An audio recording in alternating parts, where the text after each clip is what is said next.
బట్టతల ఇప్పుడు సమస్యే కాదు. ఎటువంటి నొప్పి లేకుండా శ్రీరూప్ కాస్మెటిక్ క్లినిక్ లో హెయిర్ ట్రాన్స్ప్లాంటేషన్.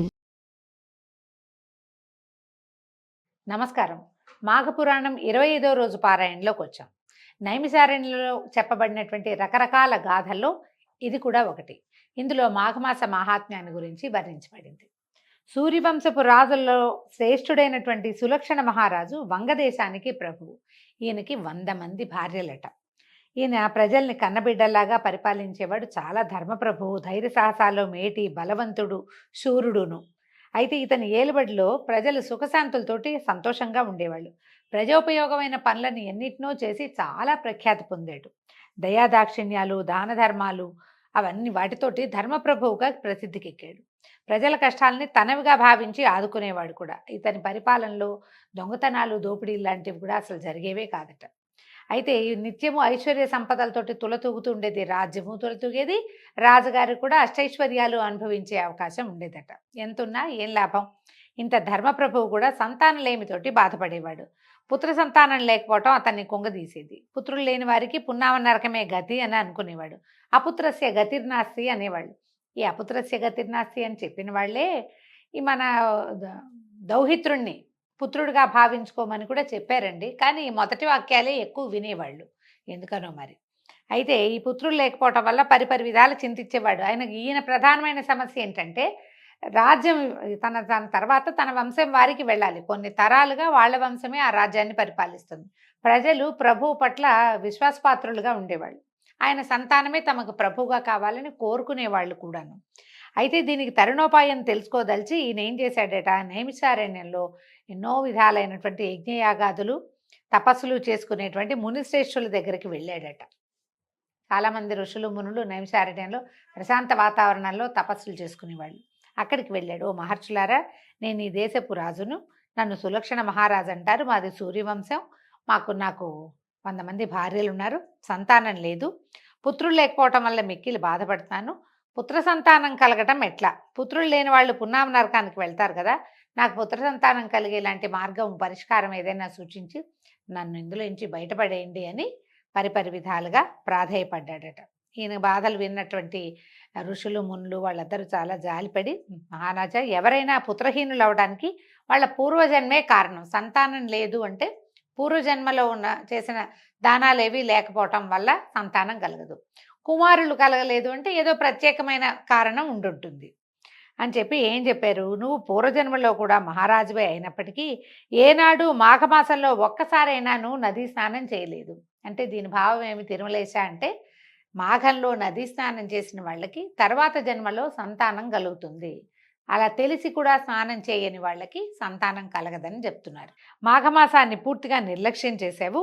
నీవు పూర్వజన్మలో ఏ ఒక్క బ్రాహ్మణుడికైనా ఒక గుమ్మడికాయను కూడా దానం ఇవ్వలేదు. బ్రాహ్మణులకు గుమ్మడికాయనిచ్చట్లో గల ఆంతర్యాన్ని గ్రహించలేదు. మాఘమాసంలో శుద్ధ సప్తమి తిథి యందు ఎవరు కూష్మాండ దానం అంటే గుమ్మడికాయని దానం చేస్తారో వాళ్ళకి తప్పకుండా పుత్ర సంతానం కలుగుతుంది. అంటే దీని లెక్క ప్రకారం ఎవరెవరికి కుమారులు ఉన్నారో వాళ్ళందరూ కింద జన్మలో మాఘంలో ఏదో ఒకటి దానం భార్యో భర్తో చేసుకుని ఉండొచ్చు అని అనమాట. ఇలా చెప్తారండి కథలు. ఎందుకంటే మనతోటి ఇది చేయించటం కోసమే. మనం ఇలా చేస్తే వచ్చే జన్మ మీద మనకు నమ్మకం ఉన్నా లేకపోయినా మనం దానం చేస్తాము. ఒక వస్తువు కూష్మాండం, ఆ గుమ్మడికాయ వండుకుని తినేటప్పుడు ఆ బ్రాహ్మడు ఆహాహా ఎంతో మంచిగా ఇచ్చారని మనం మెచ్చుకుంటాడు కదా. అది మనకి పుణ్యబలంగా ఉంటుంది. మనకు అది సహాయం చేస్తుంది ఆ పుణ్యం. ఇవేవి నువ్వు కిందటి జన్మలో చేయకపోవటం వల్ల నీకు ఈ జన్మలో పుత్ర సంతానం కలగలేదు. మాఘంలో స్నానం చేయలేదు. మాఘంలో ఎప్పుడు కూడా నువ్వు కూష్మాండ దానం, అసలు నీ జీవితంలోనే గుమ్మడికాయని దానం చేయకపోవటం వల్లే నీకు పుత్ర సంతతి కలగలేదు అని చెప్పి, సరే వీళ్ళు ఏమన్నారు, నువ్వు మా ప్రభువి కాబట్టి ఇదిగో నీకు ఒక ఫలాన్ని ఇస్తాము, దీన్ని తీసుకెళ్ళి నీ 100 భార్యలతోటి తినిపించు, నీకు మేలు కలుగుతుందని ఒక మంత్రించిన ఒక పండుని ఇచ్చారట. మహారాజు ఆ ఫలాన్ని మహాప్రసాదంగా భావించి అంతఃపురానికి తీసుకుపోయాడు. మహారాజు అంతఃపురంలో ప్రవేశించి భార్యలకు తాను తెచ్చిన మంత్రించిన ఫలాన్ని గురించి వివరించి చెప్పాడు. భోజనం చేసిన తర్వాత పండుని ఆరగించమని చెప్పి పూజ గదిలో దేవుడి దగ్గర ఆ పండుని పెట్టాడట. అందరూ భోజనశాలకి వెళ్ళారు. మహారాజు మిగిలిన భార్యలతో భోజనానికి వెళ్ళడానికి గమనించినటువంటి ఆఖరి భార్య ఏం చేసినట్ట, కడపటి భార్య చిన్నదనమాట, మిక్కిలి ఆశతోటి ఆ పండుని తానే తినదలిచి మరో మార్గం గుండా పూజ గదిలోకి ప్రవేశించి మహారాజు దేవుడి సమీపంలో పెట్టినటువంటి ఆ మంత్రఫలాన్ని కాజేసింది. ఎవరికీ తెలియకుండా ఆ మంత్రఫలాన్ని భుజించి మిగిలిన భార్యలతో కలిసి ఏమీ తెలియని దానిలాగా మామూలుగా భోజనానికి వెళ్ళిపోయింది. పండు తినేసి అప్పుడు వెళ్ళిందనమాట. మహారాజు తన భార్యలతో సహా భోజనం ముగించి మంత్రించిన ఫలం కోసం చూసేసరికి ఏముంది అక్కడ? బంగారపు పళ్ళె ఉంది కానీ అందులో పండు లేదు. ఈయన నిర్ఘాంతపోయాడు. పండు కోసం పలు చోట్ల వెతికించాడు. చాలా కోపం వచ్చి అందరిని అడిగి కేకలు పెట్టాడు. ఎవరు? మాకు తెలియదంటే మాకు తెలియదన్నారు. ఎంతో కష్టపడి ఇంతకాలానికి మహామునుల అనుగ్రహం వల్ల పొందిన సంతాన ఫలాన్ని పోగొట్టుకున్నానని చాలా బాధపడ్డాడట. గోడుగోడును విలపించాడు. దుఃఖంతో కుంగిపోయాడట. మంచం బట్టి కృషించిపోయాడు. ఇదంతా గమనిస్తున్న చిన్న భార్యకి చాలా జాలేసింది, పశ్చాత్తాపం కలిగింది. అయ్యో, పండు ఆశ కొద్దీ తినేసానే, ఈయనేమో ఆ పండు కోసం బెంగపెట్టుకుని ఇలా మంచాన్ని పడిపోయాడు అని చెప్పి సరే ఏమనుకుంది, భర్తకి ఈ మాట చెప్తే కానీ నా మనోవ్యధ తీరదు, ఆయన మనోవ్యధ తీరదు అని భావించి ఎవ్వరూ లేని సమయంలో భర్త గదిలోకి ప్రవేశించింది. ఆయన మంచి నిద్రలో ఉన్నాడు. సడన్గా శబ్దం వేసరికి ఉలిక్కిపడలేచి పెద్ద పెద్ద కేకలు పెట్టాడు. ఎవరు ఎవరు అని గర్జించాడు. ఆవిడ అదిరిపోయింది. అసలే తను చేసిన దొంగతనం చెప్పాలి, ఆవిడ భయంగా ఉంది, బితుకు బితుకుమంటూ వచ్చింది. ఆయన కేకలు పెట్టేసరికి ఇంకా హడిలిపోయింది. ఎట్లా గోట్లాగా ధైర్యాన్ని కూడగట్టుకుని నాదా మీ కడపట్టి భార్యని ఆయన గదిలో వెలుతురు కూడా లేకుండా చేసుకున్నాడటండి. చీకటి గదిలో పడుకుని ఉన్నాడు. కొత్తగా మనిషి వస్తే వెలుతురు ఉంటే కనపడుతుంది, చీకట్లో ఏం కనపడుతుంది? పైగా ఆయనకు 100 మంది ఉన్నారు, అందులో ఆ 100 మందిలో ఎవరొచ్చారో తెలియదు పేర్లు చెప్తే గానీ. దాంతో ఈవిడ ఏం చెప్పిందంటే, నేను మీ కడపటి భార్యని, మీకు ఒక నిజం చెప్పాలని వచ్చాను. మీరు పోయిందనుకున్న మంత్రఫలాన్ని నేను తిన్నాను, మీకు భయపడి మాట్లాడలేకపోయినా క్షమించండి అని భర్త కాళ్ళ మీద పడి వెక్కి వెక్కి ఏడ్చి ఆయన్ని పరిపరి విధాలుగా క్షమాపణ కోరుకుంది. 100 మందికి సంతానాన్ని ప్రసాదించగలిగిన ఆ పండుని ఒక రకమైన దురాశకి, ఉద్వేగానికి లోనై కూడా యాంగ్జైటీ అంచుకోలేక తినేసింది అమ్మడు పాపం. అయితే సరే ఈ బాగా దుఃఖించింది. కానీ ఈయన ఏమంటున్నాడు, సరేలే పండు పోలేదు, ఎవరో ఒక భార్య అయినా తింది, ఆ ఒకదానికైనా సంతానం కలుగుతారని భావించి భార్యని కౌగిలించుకుని కొంచెం ఆవిడ్ని ఓదార్చాడు. పుత్రుడు కలగబోతున్నందుకు పుట్టెడు సంతోషాన్ని పొంది చాలా గారాభంగా ఆ అమ్మాయిని చూసుకున్నాడు. అయితే క్రమంగా విషయం ఎన్నాళ్ళు ఉంటుందంటే కొద్ది రోజుల్లో బయటకు వచ్చేది. కడపటి భార్య గర్భవతి అయి పుత్రుడిని కనబోతోందని గ్రహించిన మిగిలిన భార్యలు ఈర్ష్యాసూయలతో ఉడికిపోయారు. కోపం పట్టలేకపోయారు. ఆమెకు కుమారుడు కలిగితే మహారాజు తమని నిర్లక్ష్యం చేస్తాడని భావించారు.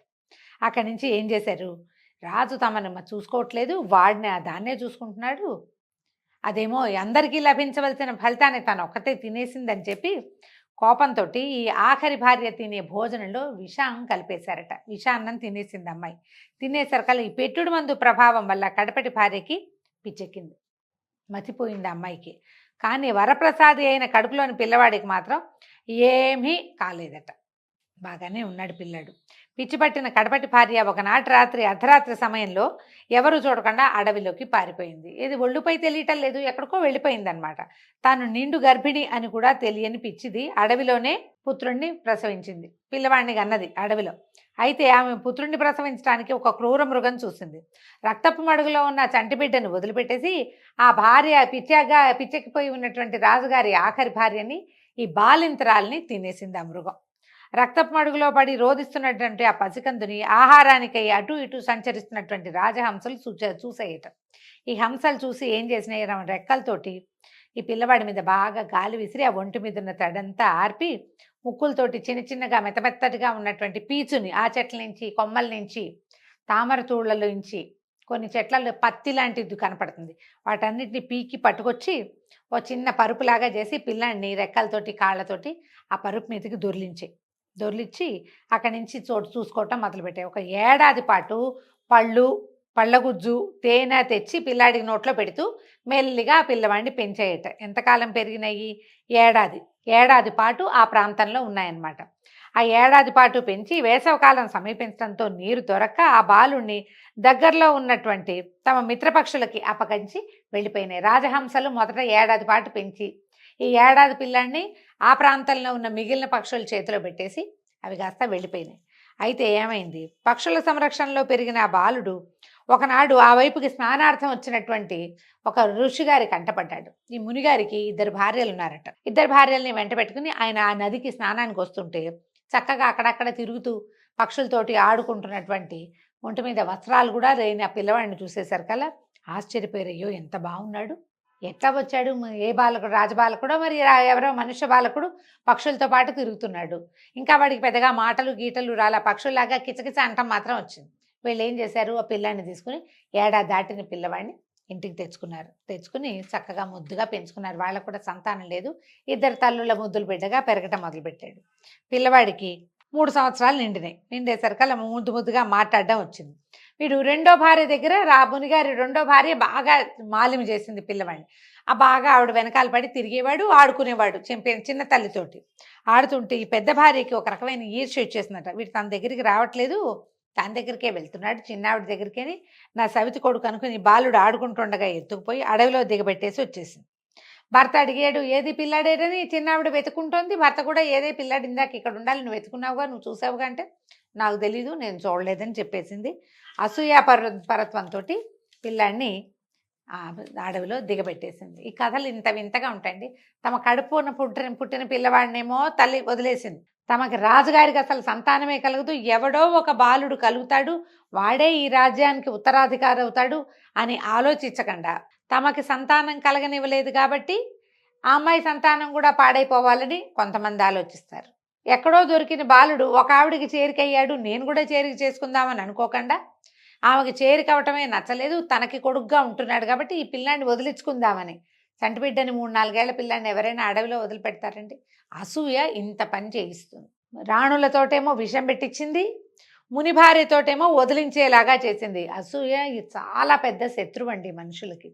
అది మనకి ఉచ్చం నీచం ఆలోచించనిది. పురాణాల్లో ఇలా ప్రత్యేక గాథలు ఎందుకు చెప్తారంటే దీనివల్ల వీటి వల్ల మన ఏమంటే అరిషడ్వర్గం ఉంటారు, కామక్రోధ లోభమోహ మదమాత్సర్యాలు, ఇలాంటి గుణాల వల్ల ఎంత నష్టపోతామో, మనతో పాటు మన చుట్టూతో ఉన్న సమాజం కూడా చాలా నష్టపోతుందని తెలియజేయడానికే ఇట్లాంటి ఇలా క్రూరులు ఎందుకున్నారు పురాణాల్లో అని చాలామంది అడుగుతుంటారు. ఇదేంటి, ఇది దుష్ట స్వభావం కదా, పాతకాలంలో మనకంటే ముందు కాలంలో అందరూ మంచి వాళ్ళు ఉండేవాళ్ళు, ఇప్పుడు ఎందుకు ఇట్లాంటి కథలు రాస్తారు పురాణంలో అంటే మనకి తెలియచేయటానికే. కలికాలంలో ఇలాంటి లక్షణాలు విపరీతంగా ఉంటాయి. అక్క చెల్లెళ్ళకి అన్నదమ్ములకి ఒకళ్ళ మీద ఒకళ్ళ ఈర్ష్య, తల్లులకి పిల్లల మీద ఈర్చున్న సందర్భాలు కూడా కనపడుతున్నాయి మన కర్మానికి ఇప్పుడు. దానివల్ల ఎంత చెడతామో చెప్పడానికే పురాణాల్లో ఇట్లా చెప్పబడతాయండి. ఈ రోజుతో 25వ రోజు పారాయణ పూర్తయింది. రేపు ఉదయం మళ్ళీ కలుసుకుందాం. నమస్కారం.